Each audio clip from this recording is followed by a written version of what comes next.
বাংলাদেশে এই মুহূর্তে পেসারদের জয় জয়কার চলছে।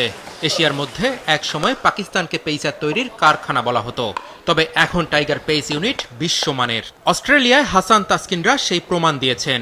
দীর্ঘদিনের প্রচেষ্টাতেই বাংলাদেশ এতজন পেসার পেয়েছে, তাই তাদের যত্ন নেয়ার পাশাপাশি বিশ্বমানের উইকেটে বল করার সুযোগ দিতে হবে।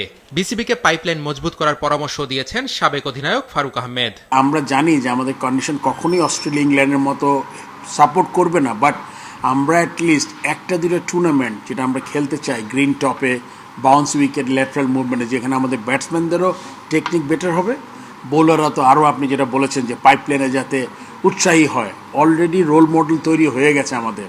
মুস্তাফিজ, আমাদের স্পিডস্টার রাহিদ রানা, তারা কিন্তু এই ট্যুরে নাই।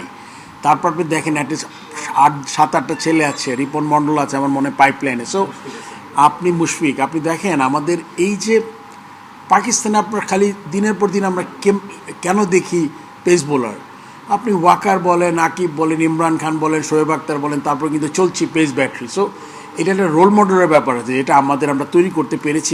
বোলার ফ্রেন্ডলি উইকেট মানে কিন্তু শুধু বোলারদের ভালো হবে না, ব্যাটসম্যান কিন্তু টেকনিক, যখন আপনি কিন্তু বিদেশে গিয়ে আরও ভালো খেলতে পারবেন। বিসিবির সভাপতি ছাড়াও আমিনুল ইসলাম বুলবুলের আমলে ক্রিকেট বোর্ডের সহসভাপতির দায়িত্বে ছিলেন ফারুক আহমেদ। তাদের আমলেই ভারতে বিশ্বকাপ খেলতে যায়নি বাংলাদেশ। সম্পর্কের সেই অবনতির কারণেই বাংলাদেশ সিরিজ খেলতে আসছে না ভারত। ফারুক আহমেদ জানান, সব সিদ্ধান্ত সরকার নিয়েছে, তবে তামিমের বোর্ডকে যে কোনো মূল্যে এই সিরিজ আয়োজনের তাগিদ দিলেন তিনি। না হলে বিসিবির ক্ষতি হবে প্রায় 100 কোটি টাকা। ইন্ডিয়া থেকে আমরা কত টাকা বানাতে পারি? ইন্ডিয়া যদি আসে মিনিমাম 100 কোটি টাকা। এটা আমি জানি না, আপনারা জানেন না, দর্শকরা বলে দিলাম আর কি। আমি সো আমি যেটা বিশ্বাস করি, যেটা আমি জানি বলে দেই, তাতে করে অনেকের অসুবিধা হয়, কেন অনেকে লুকাইতে চায় যে কি হবে না হবে, টিভি রাইটস কত, টিকেটে কত, কোথায় কত, এগুলো বলতে চায় না। মানে ইন্ডিয়ার গভর্নমেন্ট তারা হয়তো বা তাদের এনওসি দিবে না বা হোয়াট এভার, কিন্তু অবশ্যই চেষ্টা করা দরকার। আমি মনে হয় গভর্নমেন্ট লেভেল থেকেও, সরকার লেভেল থেকেও যোগাযোগ করলে ভালো আমার মনে হয়। রাজনীতি কিংবা ব্যক্তি, সব কিছুর ঊর্ধ্বে ক্রিকেটকেই রাখতে বললেন সাবেক অধিনায়ক ফারুক আহমেদ।